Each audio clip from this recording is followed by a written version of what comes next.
আসসালামু আলাইকুম, সবাই কেমন আছেন? আশা করি সবাই ভালো আছেন। আমিও অনেক ভালো আছি। আজকে ছিল আমার বড় জায়ের নাতির জন্মদিন, তাই সে সকাল সকাল উঠে এই বিরিয়ানির জন্য মাংস কষাচ্ছিল। এই রান্নাটা কিন্তু আমরা কম বেশি সবাই পারি। পুরো রান্নার ভিডিওটা আর আপনাদের সাথে শেয়ার করলাম না। আমার বড় জায়ের হাতের বিরিয়ানিটা কিন্তু খেতে অনেক মজা হয়। তো এদিকে তো বিরিয়ানি রান্নাটা কমপ্লিট, আর আমার ছোট মেয়েটাও কিন্তু খাওয়ার জন্য কান্না করতেছিল, কারণ দুপুর হয়ে গেছে আর তার ঘুমেরও টাইম হয়ে গিয়েছিল। কি আর করা, তার জন্য একটু তুলে নিয়ে আসলাম তাড়াতাড়ি করে। এখন তাকে খাইয়ে একটু ঘুম পাড়িয়ে দিব। একদিকে ঘুমও পেয়েছে, আবার অন্যদিকে ক্ষুধাও লেগেছে। কি একটা অবস্থা, ওর চোখ দেখে কি মনে হচ্ছে যে এখনই ঘুমিয়ে পড়বে। তো ওকে তো আমি খাওয়ানো শুরু করে দিলাম, কিন্তু খুব সুন্দর করে খাচ্ছিল। দেখেন, আমি জিজ্ঞেস করাতে বলছিল আম্মু অনেক মজা হয়েছে। তো আজকে আর ওকে ফোন দিতে হয়নি, ও এমনি এমনি খেয়েছিল।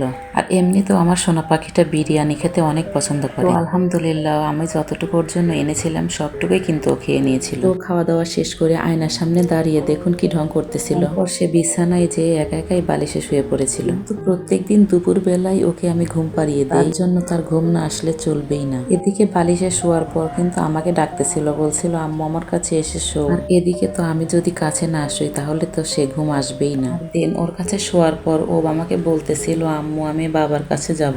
আমিও তখন ওকে বলেছিলাম আচ্ছা এখন ঘুমাও, ঘুম থেকে উঠলে আমি নিয়ে যাব তোমার বাবার কাছে। কারণ আপনাদের ভাই আমাকে ফোন দিয়ে বলছিল তুমি যদি বাজারে আসো তাহলে সিনথিয়াকে নিয়ে এসো। তো দেন ও ঘুম থেকে ওঠার পর আমরা বাজারে চলে গিয়েছিলাম। সে তো দোকানের ভিতরে অনেক দুষ্টামি করতেছিল, তার জন্য আপনাদের ভাইয়া ওকে বাহিরে নিয়ে দাঁড়িয়ে আছে।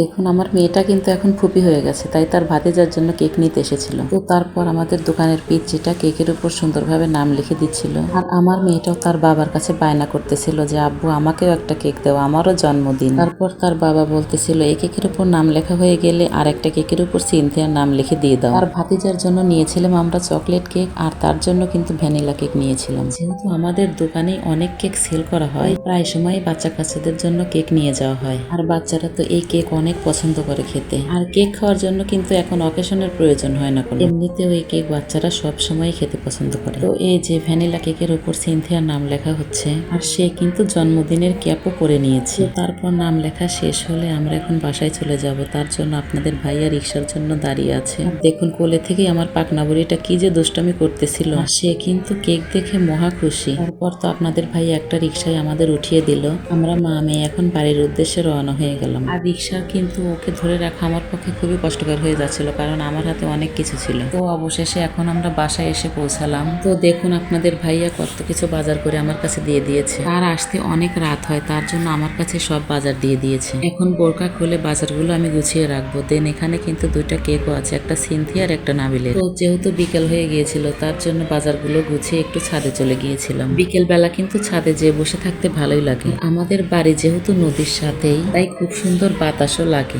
এদিকে আমার পাকনা বুড়িটা কিন্তু তার বোনের সাথে খেলা করতেছিল। আল্লাহ হাফেজ।